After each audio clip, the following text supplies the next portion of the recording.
Hello students, myself Falguni Salvi. I am your social science teacher and this is your geography book. यह आपके भूगोल की किताब है। यह वीडियो मैंने हिंदी मीडियम के बच्चों के लिए बनाया है ताकि वे सभी बच्चे भी अपना अभ्यास मतलब अपना जो भी प्रश्न उत्तर है वो कंप्लीट कर पाएँ। इस किताब का नाम है समकालीन भारत द्वितीय। आपकी स्क्रीन पर आपको दिख रहा है अध्याय 1 जिसका नाम है संसाधन एवं विकास। संसाधन एवं विकास, ये दो ऐसे नाम हैं जिनके बारे में हम 6th क्लास से ही पढ़ते आए हैं। आपको इनके डेफिनेशन के साथ साथ इनके आगे के पार्ट्स को भी बताया गया है जो अभी तक आपने नहीं समझा है। इसकी क्लासेस मैंने पहले ही ऑनलाइन ले चुकी हूँ मैं, लेकिन जिन बच्चों ने नहीं ली है उनको मैंने एक PDF सेंड करा है इस चैप्टर का ताकि वो ऑनलाइन ही इस लेसन को पढ़ पाए। इतना कठिन भी नहीं है ये, इसको समझना बहुत ज़्यादा आसान है। ठीक है, तो सबसे पहले जो हमारा काम है अभ्यास पूरा करना तो वो हम करते हैं। So this is your question answer. तो सबसे पहले है आपके बहुवैकल्पिक प्रश्न मतलब मल्टीपल चॉइस क्वेश्चन। तो टिक लगाना शुरू करते हैं। इस वीडियो को मैं शॉर्ट इसीलिए रखना चाहूँगी क्योंकि इस वीडियो में सिर्फ आपको क्वेश्चन आंसर टिक लगाने हैं जो कि आपके जो फर्स्ट टर्म के टेस्ट होंगे उनमें आपको पूछे जाएंगे। तो शुरू करें हम।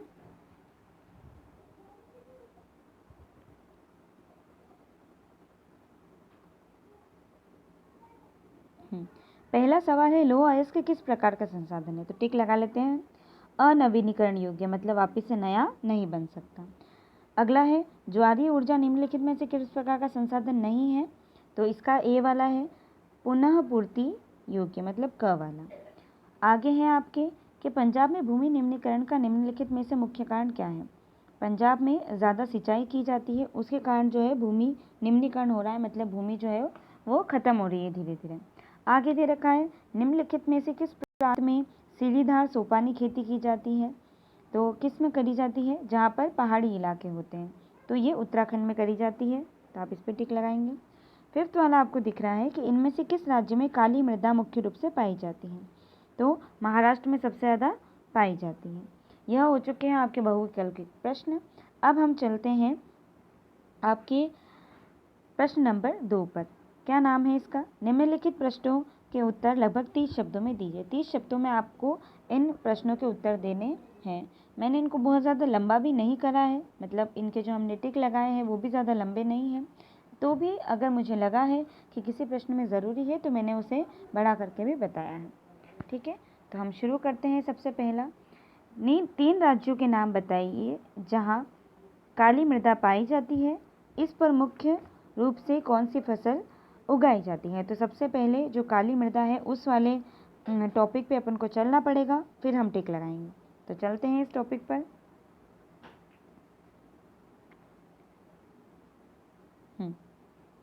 अब आपको अपनी स्क्रीन पर दिख रही होगी काली मृदा टॉपिक।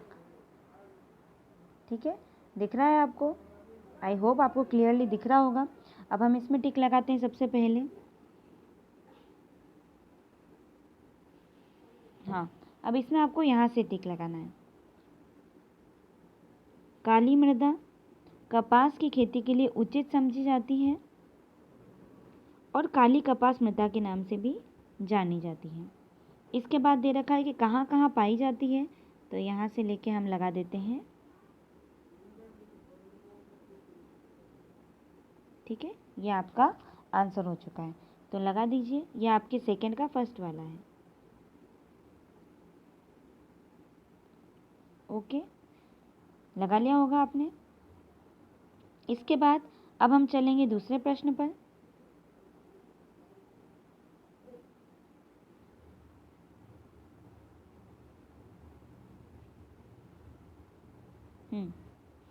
तो अब आप अपना दूसरा प्रश्न देखिए। पूर्वी तट के नदी डेल्टाओं पर किस प्रकार की मृदा पाई जाती है। इस प्रकार की मृदा की 3 मुख्य विशेषताएं क्या हैं। तो ये वाला तो हमने लगा लिया है। अब हम ये वाला लगाएंगे कि पूर्वी नदी तट का जो एरिया है वहाँ पर किस प्रकार के डेल्टाओं पर किस प्रकार की मृदा पाई जाती है, मतलब कैसी मिट्टी पाई जाती है। तो इसका आंसर जो है वो है चिकनी दोमट मिट्टी जो नदियों के आसपास पाई जाती है। तो इसको भी लगा लेते हैं हम टिक।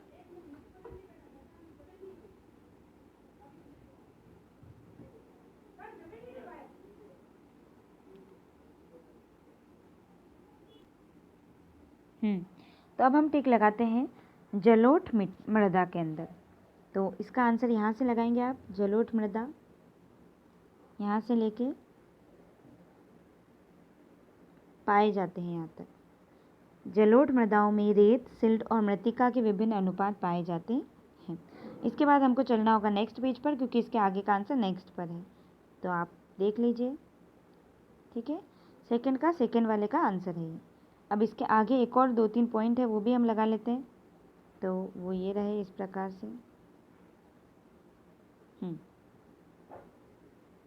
ऐसी मृदाएं पर्वतों की तलहटी पर बने मैदानों जैसे द्वार और चारागाह क्षेत्र और तराई में आमतौर पर पाई जाती है। तो ये आप टिक लगा दीजिए। ठीक है, इसके बाद वापस अब अगर हम देखते हैं तो आगे है आपके आयु के आधार पर इसे पुरानी जलोढ़ मिट्टी, भांगर और नया जलोढ़ मतलब खादर के नाम से जाना जाता है। ये भी आपके दूसरे प्रश्न के दूसरे वाले सवाल का जवाब है। ठीक है, तो ये भी हम हटा देते हैं अब, ताकि आपको क्लियर दिख पाए। ओके, ये हो चुका है। अब हम चलेंगे नेक्स्ट क्वेश्चन की तरफ। नेक्स्ट क्वेश्चन है आपका, पहाड़ी क्षेत्रों में मृदा अपरदन की रोकथाम के लिए क्या कदम उठाने जाने चाहिए। ठीक है, मतलब पहाड़ी क्षेत्रों में अगर मृदा खत्म हो रही है, सॉइल इरोजन हो रहा है, मिट्टी का कटाव हो रहा है, तो उसके लिए क्या कदम उठाने चाहिए कि वो नहीं हो। तो इसके लिए अब हम लगाएंगे टिक। तो अभी तक हमारे सेकंड का फर्स्ट वाला हो चुका है, सेकंड का सेकंड हो चुका है, अब हम थर्ड वाला लगाएंगे। ओके, अब आप देखिए कि क्या क्या उपाय होने चाहिए। तो ढाल वाली भूमि पर समोच्च रेखाओं के समांतर हल चलाने से ढाल के साथ जल बहाव की गति घटती है। तो किस प्रकार की खेती वहाँ पे लोग करते हैं जिसके कारण मृदा अपरदन नहीं हो, नियंत्रित हो। ठीक है, यहाँ तक हम लगा देते हैं। ये है आपके सेकंड का थर्ड वाला। ठीक है,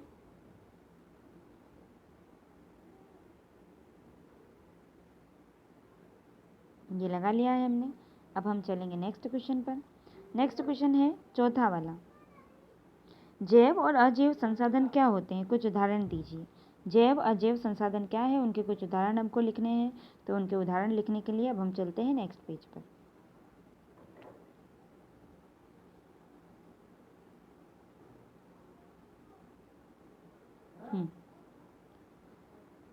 जैसा कि आप अपनी स्क्रीन पर देख सकते हैं, आपको उत्पत्ति के आधार पर जैव और अजैव दोनों के बारे में बता रखा है। तो इन दोनों का आपको पूरा पूरा लिखना है। यह आपके सेकंड का फोर्थ वाला हो चुका है। ठीक है,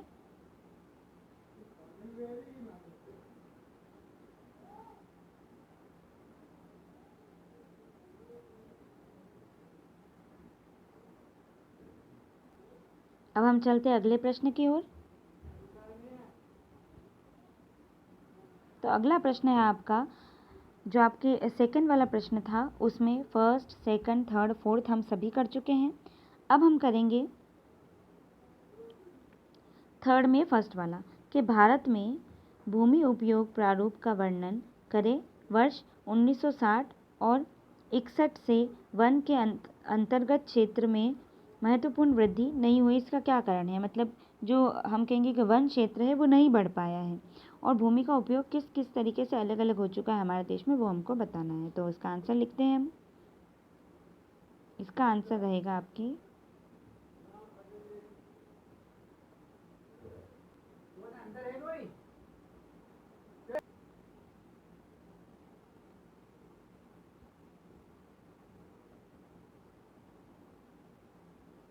हाँ, भारत में भू उपयोग प्रारूप, यहाँ से हम पढ़ेंगे। तो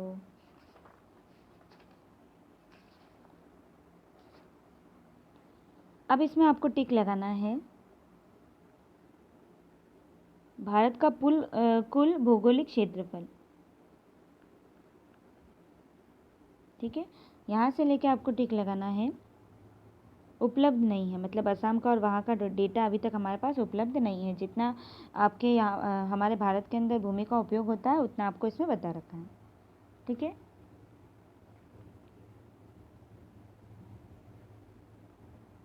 ठीक है, अगला आपके यहाँ से लेके यहाँ तक है, जम्मू कश्मीर से लेके। इसके बाद आपको यहाँ से लगाना है।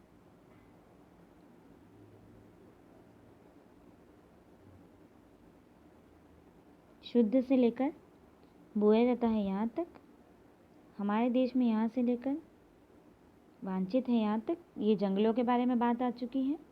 और उसके बाद क्योंकि आपको 120 शब्दों में लिखना है, इसीलिए ये सवाल थोड़ा लंबा भी हो सकता है, लंबे समय से लेके यहाँ तक।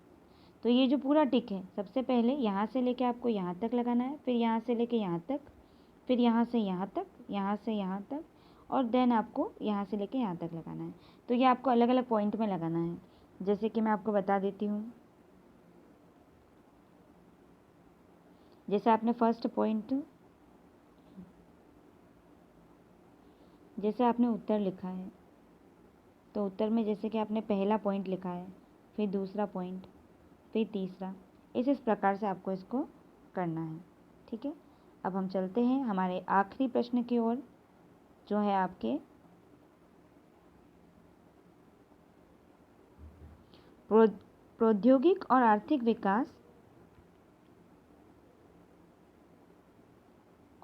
विकास के कारण संसाधनों का अधिक उपभोग कैसे हुआ है।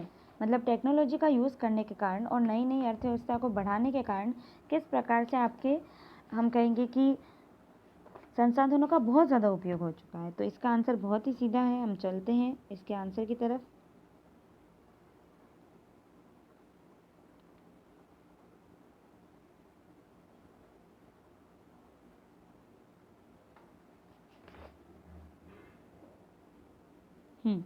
तो यह है आपका अगला प्रश्न का जवाब।